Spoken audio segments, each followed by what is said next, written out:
Once upon a time, there was a famous monastery up in the mountains of the Himalayas.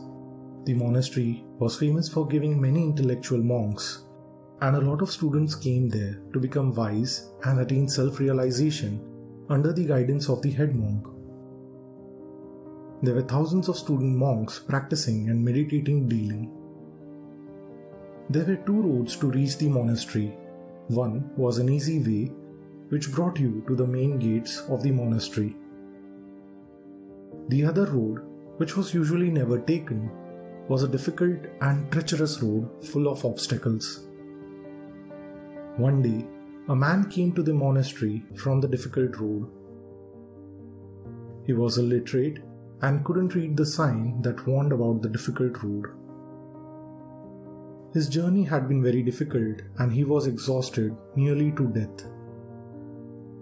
After resting a while at the monastery, he went to meet the supreme head of monks.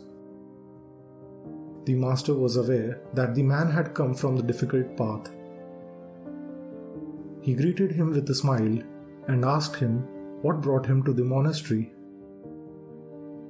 The man bowed and said, "I am here to know the truth about myself and my purpose in life. I want to achieve self-realization." The master replied, "It's possible to learn that, but the truth will require the utmost sacrifice. Are you ready for that?" The man bowed his head and replied, "I left my life behind for this quest. I will do whatever you say." The master thought for a moment and replied, "I have a task for you. We have about 1,000 people at the monastery. From tomorrow, you will pound rice for the entire monastery. Also, you will be isolated, and no one at the monastery will interact with you, including me. You will continue to do this task until I ask you to stop." The man bowed his head in acceptance and walked away. From the next morning, he started pounding rice in a room, isolated from everyone. He continued pounding rice till the night. Day after day, he would quietly begin his routine in the morning and continue pounding rice for the entire monastery till the night. While others at the monastery prayed, studied, exercised, and meditated, he was completely focused on the task given to him by the master. 10 years passed by. The man kept pounding the rice quietly day after day. He would neither pray nor meditate or study. He would just remain busy with his work. All the disciples at the monastery thought of him as an illiterate fool and made jokes about him. As the master grew old and fragile, one day he informed everyone at the monastery that his end was approaching and soon he would declare his successor. He told everyone that whoever has attained self-realization should write a few lines from their experience outside his door. He will then choose a worthy successor. All the monks and students at the monastery got excited. One of the elder monks, considered wise and intelligent, was everyone's favorite candidate. He knew all the scriptures perfectly and used to meditate a lot. At night, he went outside the master's room and wrote a message at his door. He wrote, "Mind is a mirror. Thoughts and desires are like dust that settle on the mirror. With dust on the mirror, it's hard to see yourself. Meditation is like clearing the dust on the mirror. One whose mirror has been cleaned of this dust has attained enlightenment." Curiously, a lot of people read the message and were very impressed. But when the master read the message in the morning, he got very angry. He shouted, "Which idiot wrote this on my door?" Embarrassed, the elder monk shied away from the crowd. Though the lines were full of wisdom, they were all he had learned from scriptures and not practically learned from life. Also, the elder monk had been so unsure of his knowledge that he didn't sign his name below the message. Later, two disciples were loudly discussing the entire incident outside the illiterate man's room.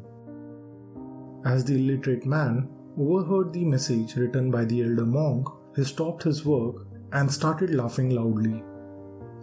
Surprised, the two disciples looked over and asked him, "Why are you laughing?" He got calm and said, "I am not supposed to interfere." The disciples, who thought of him to be inferior, pushed him further. "You think you have achieved self-realization? Can you write a better message than that?" The man calmly replied, "I am illiterate, but the master is right. Though the words are wise, it's not the complete truth. I cannot write on my own, but I can tell you my message if you can write it for me." The disciples thought that it would be fun to see the man get embarrassed by the master in front of everyone and agreed.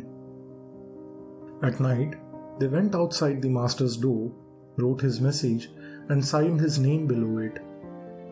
His message was, "Mind is Maya. It's an illusion. There is no mind, so there is no mirror. Since there is no mirror, so where will the dust settle? One who understands this is the one who is enlightened." The disciples expected the master to get very angry at this message. The master woke up in the middle of the night and read the message and the name of the illiterate man signed below it. He quietly went to the illiterate man's room and woke him up. He gave the man his robes and his prayer beads. He said, "My friend, I am so happy to see that you have finally found what you came seeking here years ago. You are truly a worthy successor to this monastery. But the monks here consider you inferior and would never accept you as their leader.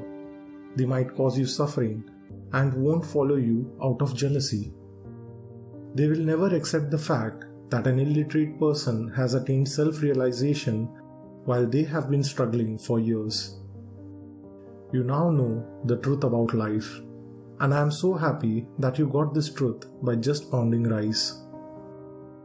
Leave, my friend. Wherever you go, you will find people who will follow you and learn from you.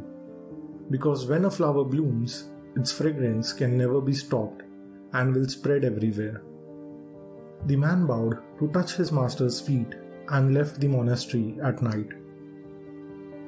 In life, we often think that closing our eyes and sitting still is the only way to meditate and attain self-realization. But in reality, meditation can be done in any state, even while working. When the illiterate man was pounding rice, he was so immersed in his work that all the thoughts vanished from his mind. Patanjali, the great sage author of the Yoga Sutras, defines this as Chitta Vritti Nirodha, calming the fluctuations of the mind.